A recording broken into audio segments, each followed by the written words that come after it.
And the first thing on the agenda is minutes from the previous meeting. I assume everybody, Yeah.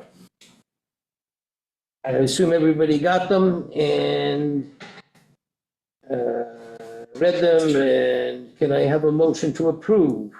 I'll make a motion, we should approve the minutes from A this. second, please. And any more further discussion, corrections, deletions, anything that anybody else wants to say about that?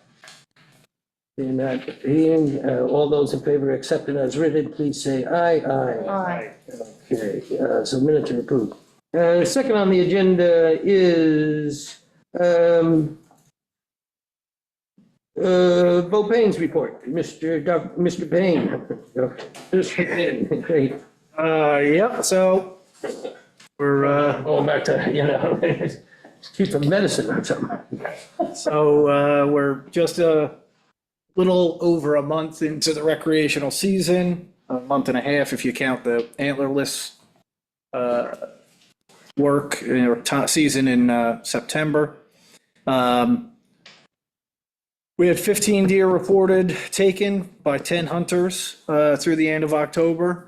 It's down from 19 by 12 hunters last year. This is not really a surprise. This is an ongoing trend.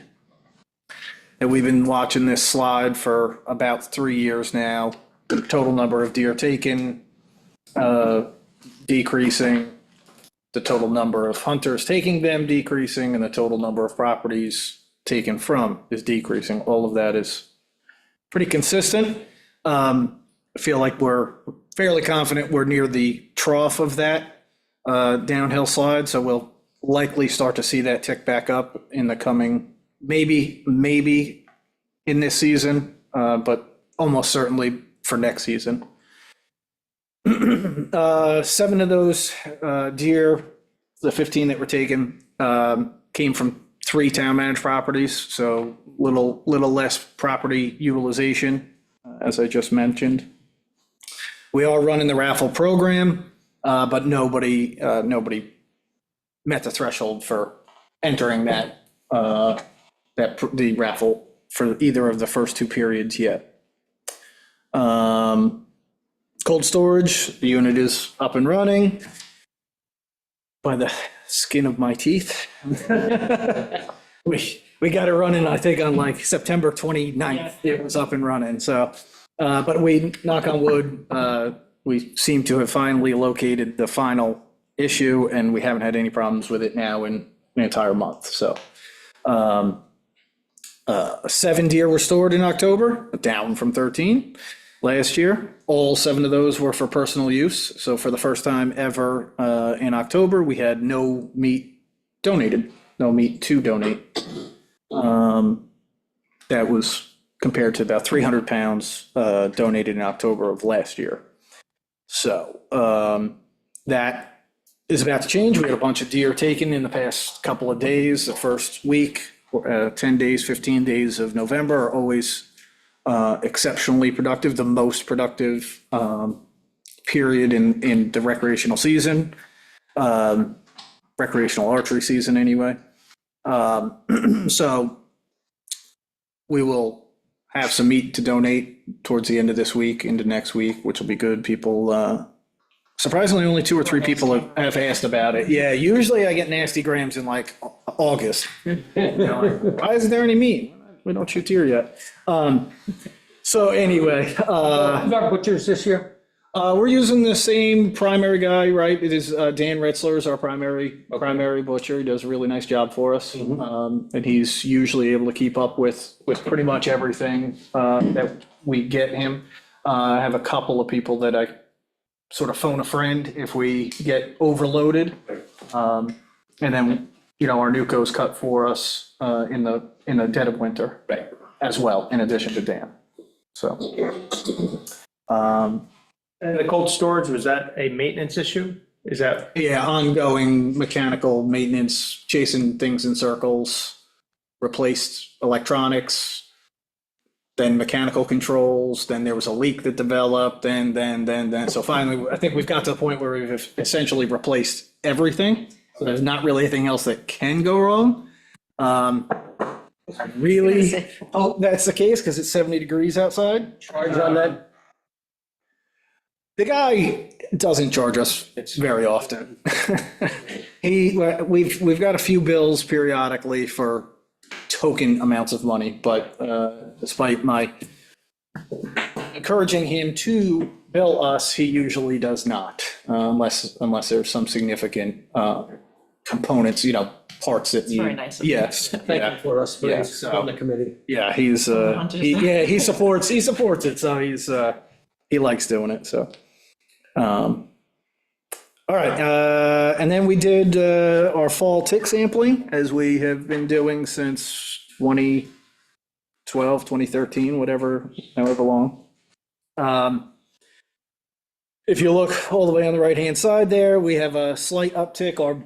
Our tick sampling is the blue line, that's the average number of ticks found per site. And then the red line is the total number of ticks found at the Mashonack Point sampling site.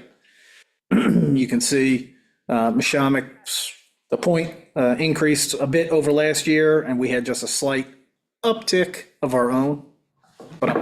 Ticks.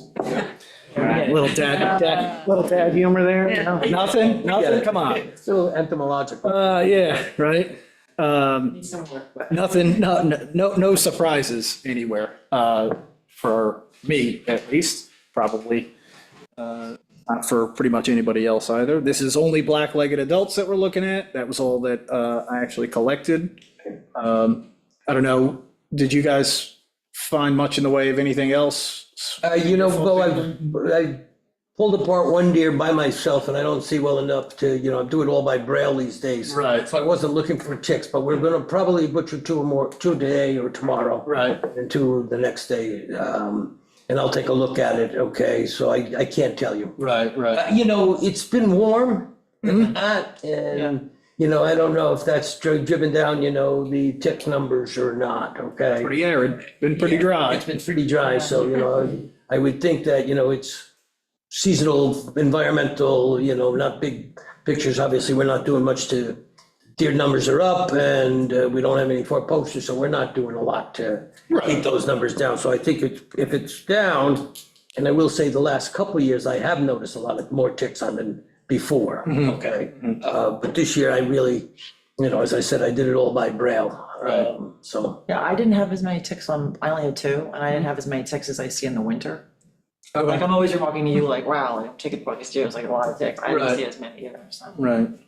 I think we're only finding black-legged ticks at this point. Right. Black-legged adults, and they're gonna be out through the whole winter. I think that this dryness is probably slowing them down. Right. If we get rain, those that are not, that are active as they should be, that may rejuvenate them, and so we may see, an uptick in the number of the number that are gonna be out there, so. stand-up comedy team. We'll have to see, we'll have to see what the weather does. I assume this is going to break sooner or later, the rain, we're gonna. Assuming that, Yeah, I know. let's do it, so. But, once He's out there doing a rain dance every day. if we start getting precipitation, I expect to see more It's supposed activity. to rain on Monday. Yeah. We're like close to. 8 inches below. Yeah. So that's a big one. Well, if you don't mind reminding us, the collection time is total, is it total number per site? So originally, we started out with 30-second drags, right? Which is then, a number of years ago, I translated that into paces and distance for the transect. So now I know how long that actually takes and where to go and what to do. So then this number is the aggregate number of all of our sites divided by the number of sites. It's just the average. So a couple of sites, several sites were well below that, 1 or 2 sites were above, so on and so forth. Does that answer your question? Yeah, I was just, if you're still doing time or doing distance. It's distance as a function of what time was. What it was. Right. We worked on converting that a couple of years ago with Moses. because I guess that seemed like that was the way that it's going now. Yeah, the state does distance Distance, now, right. as opposed to time. Right. So to keep the data set somewhat consistent, I tracked what my transect was in that time frame, in those 30-second time frames. And so now we do the same transect, which takes the same time and distance. And, They're different at each site ultimately, just because of the geography of the site, the nature of the site. Some are a little bit longer, some are a little bit shorter, distance-wise, but it's the same. right. And so these are the total number collected in that time, or is it divided by That's the average number collected average number per? site, How many sites did you do? which is how we've always done. 6 sites this time, right. Yep. So all of these numbers have always been the average of the total number of sites. I can give you the actual numbers. Yeah, I was just Email you or whatever. Right. Thank I think you. it's 137 ticks collected total. I mean, do whatever the average is. I think it's 143 ticks collected last year. So Thank you. that's pretty much all I have on that. I see the next line item is budget, so I'll just mention that too. We put forth the identical budget as to last year for deer and tick, so that was concerned. I don't have I forgot to print those exact numbers out, but there was literally no change in the funding request for deer reduction management, science education, all those things exactly the same. And to the best of my knowledge, I don't believe that was adjusted in any way, shape, or form. It's a sort of a no-fat budget to begin with, so there's maybe a few small amounts that could be trimmed here or there if we really looked at it, unused $67 in unused sign money or something like that. But functionally, we try to run a pretty responsible budget. We have for years, and I think it made it through the budget process unscathed, right? Right. So, And functionally, it works for us too, just so we may have a little surplus at the end of the year, it goes back to the town. Right. But we also have the ability to move things around a little bit in case Right. we need it more for culling and or butchering or stuff like that, which is nice. Instead of having to say we have to stop now, when you never want to stop when you're trying to harvest those. So we have that leeway if we need it, which we never have. the budget is always a little funky for us too, because the budget year and the hunting season year the hunting season year spans 2 fiscal years, right? So we're always really budget heavy at the beginning of a hunting season when we don't really have much in the way of a need for that, but then we're budget light when we have a lot of hunting at the end of the season. So it's really kind of backwards. Questions for Bo? It's probably the only department that didn't go up. Yeah, right. I think so.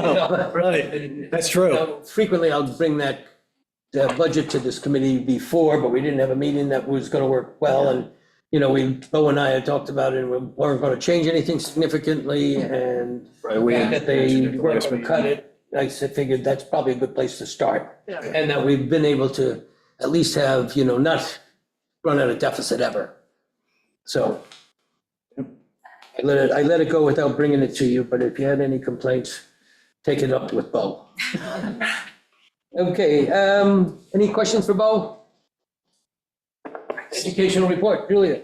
Did we go over the Green Expo? We I know we guess didn't do much, I was just Okay. gonna to follow up on that, as Yeah, part of so- that, and. So the only thing I have for the educational report, well, we did most of the bulk of our work in the spring and the summer in terms of the children's programs and the archery program. But one thing I just do want a couple people. So in terms of the budget, I had asked Bo for the extra funds for the 2 tree stands for educational purposes. We have a bunch of new youth that got their licenses and shelter around. So I had 5 mentors who came out to help me install those stands. And so I want to thank Imran Syed, Fahad Hussein, and then Bob Edwards and Lee Barons, who are their spouses, and then Doug Sherrod of the Water Advisory Committee. So those 5 hunters, mentors helped me put together the 2 DoubleTree stands. And I took some pictures for you guys because it was just really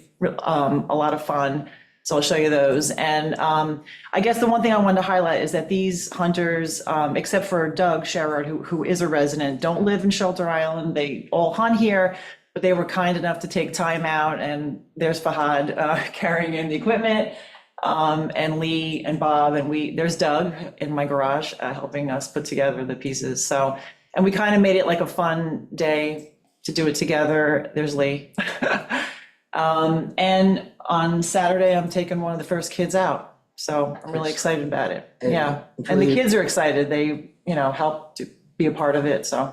And Julie, if you could good thank learning them from the experience. committee, I'd appreciate that too. Oh, yeah, I definitely Okay. will. They're great people. Good. Great people. So that's all I have right now. And as far as the Green Expo follow-up, it went very well, I thought, okay? I liked the new location. We were Yeah. right on the side of the school. And it seemed like we had more people, more interest, and it flowed very well instead of it being across the street. And also, I thought it went very well.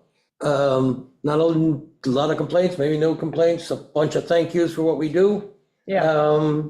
And. Any interesting questions or thoughts? You know, or- what I picked out of it, essentially no complaints about the deer, but some concerns about the ticks, okay? And, then just trying to explain that, there's not a whole lot we can do about ticks anymore, except for education. And then, I get in my spiel about taking care of yourself and spraying with permethrin on your clothes, tuck your pants in your side, et cetera, et cetera, et cetera. But as opposed to in the past, which may come in the future again, very little complaint about the deer per se, okay? People are more, and I think maybe rightfully so, concerned about ticks than they are deer. And we're trying to get our message out just for the education of self-protection. So that was that, but I thought it went very well. Yeah. And we used the same, like the little wallet cards. Right. that We used last year. We had a and, box of stuff. And It was too hot for Julie to walk around with her tick costume it on. was too hot, but we did put, so But we had it there. But the 3D deer that we have for the archery Yeah, we had program, I those 3D carried that, we deer. had that in front, and then we had just had the tournament, actually the same morning, so I had balloons from that, we put balloons on the deer antlers, and it was Right. kind of. Right, and they had the tournament that morning, and I went there just to see it for the first time. Yeah, yeah. I was just a Oh, you little were at the late. tournament, oh, I You forgot know, to say that was the whole Right, right. tournament, I came I just a little forgot late, that but you she came. had 5 or 6 of the kids shoot for me, they shoot very well. Yeah, I forgot know? to say, actually, in the report that the supervisor came, you were there, I came, and right. like a whole bunch of parents. So it was like the first time we had like spectators, and they were all like lined up and Right. watching, and the kids had a lot of fun, yeah. It was good. So the next thing would be the mission statement follow-up, and a mission statement, to the best of my knowledge, and I saw it on Channel 22, was accepted as rewritten, and Jess was gonna get it out or onto our website, et cetera. Yes, it's up. She said it's a. Mission accomplished. All right, thank you. Oh, yeah. And that was it, with the exception of new business. I think what we should maybe do is try to talk about our next year's meeting schedule. Okay, and so we should try to do 6 meetings, 5 or 6 meetings. I think we did 5 for this year. And I will say that I am probably not available in January, definitely not available in February or March, and I'm not sure there's a whole lot we can do or even talk about until after March when we have our things. So if people don't have an objection, I would suggest maybe we start our next first meeting in April, unless somebody wants it in January. And in January, I could maybe make it, or probably make it. Is there a need for a January meeting? No, I mean, the only thing we would talk about is the recreational. We wouldn't even have the whole recreation, we just have the archery numbers, which really don't make that much difference. And the real number's gonna be at the end of the year between, I think it's better to wait till April. It'll be Right, so better. let's make it the first week of April as our first meeting, Okay, yeah. okay? Then maybe I would suggest, and I'm gonna just suggest, tell me if you can't make it, if we don't have anything. maybe in May to try to talk about getting out some educational information. The ticks are coming out, and maybe in April we'll talk about that. That's what we Okay. usually do. We do it in April, okay. So that mean we May is up and down. I mean, we can wait till June, maybe more people around on the island or stuff like that. Well, we usually do the kids, Dolger prefers that we do the program in May. We usually do it a little earlier. Right. So. You do whatever you want to May. do. You're in charge of education. Yeah, it depends on the teacher schedules. Right, they okay. have going on. I'm just talking about meetings now, so let's try to come up with 5 or 6 meetings, so I made the first suggestion, somebody else come up with another one. Do you have the meeting dates from last year, Jess? Like all of from this year? Not on me, but yes, we could. Month-wise? Yeah, I just trying to remember. Right, I'm not sure, So we did August and November this year, obviously, right? Yeah, so you've got, right, you got April, June, August, November. right, There's 4. there's Throw 4. another one somewhere if you want. You December? can Yeah, always, throw you can one always more in there. add one. You wanna do Maybe December? Let's do December. before you December. leave. There you go. Right, You can always change it if we need. right, and we can call an emergency meeting if we want, we can have local groups get together if we have to. And if we don't get a consensus, we have, a quorum, or we don't have enough, anything to talk about, we can always cancel a meeting. Okay, but, let's start with those 5, which is essentially the same as last year. And you got that, Jess? Yep, got it. Beautiful. 10 a.m. 10 a.m. here. First Wednesday of each of those months. And anything else for new business anybody wants to bring up? Questions from the public? Zoom? Very good. Motion to adjourn. Second. Thank you very much. 4-minute meeting. I love it.